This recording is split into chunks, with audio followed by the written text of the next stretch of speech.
A snatch of Jayne and Chris's practice routine this morning, their free dance practice routine. Perhaps we can see it now in a little bit more detail.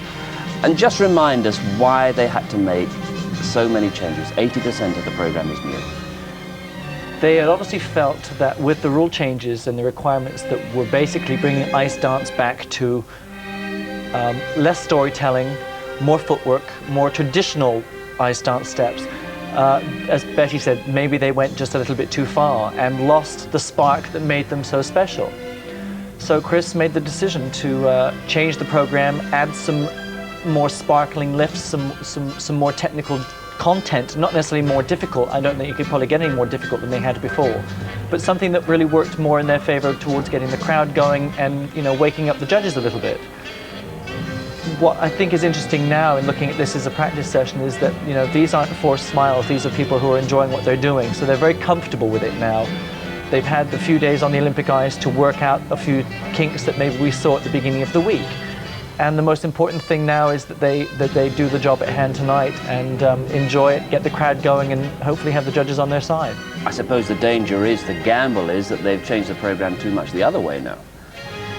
No, I don't think that was ever a danger. I don't think Chris is, as sort of the head of the choreography department, is probably too smart to even allow that to happen.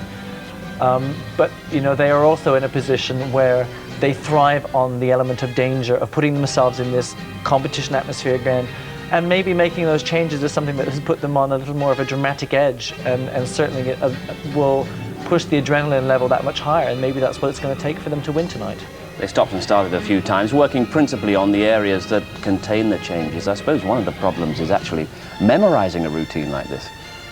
It sort of gets into your head very quickly. If it's not going to stay in your head immediately, then it isn't worth keeping. You know, you don't want to make it look as if you're learning it and making it up as you go along. You want it to be ingrained in there. A lot of these moves come out of the memory bank anyway, like Absolutely. that one. Yes, and as Jayne said, you know, a lot of the new moves are not new choreographically. They're just new to this particular routine.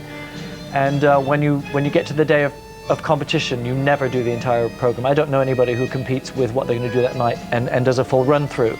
And some people will do the pieces that make them feel good, the bits that show themselves off. Other people will do the hardest things.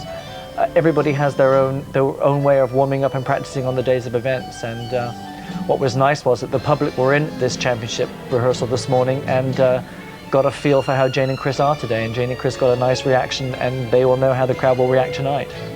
They had a good practice session, that's quite plain. It was a little rocky, or the practice session we saw towards the end of last week was a little bit ragged, but everything's working there this morning. We all like to have those practice sessions where everything goes wrong. We just don't like to have them in front of the public. At this point now in the evening, with this worked out of their system, Chris is entering what he calls the zone, and I suppose Jayne is too, where they seal themselves off from everything else that's going on, including the audience to an extent, although Jayne seemed to suggest that it was a big element last night. It's a great element. I think the most important thing with a skater who thrives on hearing that audience response and the applause, and myself being one of them, is that you have to keep it in the right perspective. You can't allow yourself to be carried away by the audience's response, because it's very easy then for one slightest change of concentration pattern and we're off. So they need to be able to keep it together physically, emotionally, and the connection that they have between them, and at the same time realize that they can be carried on the crest just slightly by the reaction from the audience. Well, that was Jayne and Chris's practice session this morning. A quick word about the kind of routines and the kind of talents that they're up against in this final group. Usova and Zulin, did you see much of their European program? It's more theatrical. They have certainly contained it under the rules of what is now allowed, but of the three, it's probably the most theatrical in terms of look and story. Jayne and Chris is very much the traditional dance, and Grishuk Platov have gone for rock and roll, which, you know, never fails to get an audience's reaction, and they're going to get a great reaction from the audience whether they skate it well or badly tonight. That's a given, and that may be a conscious effort on their part, knowing how important the Olympic year is. How good do you think that routine is, though?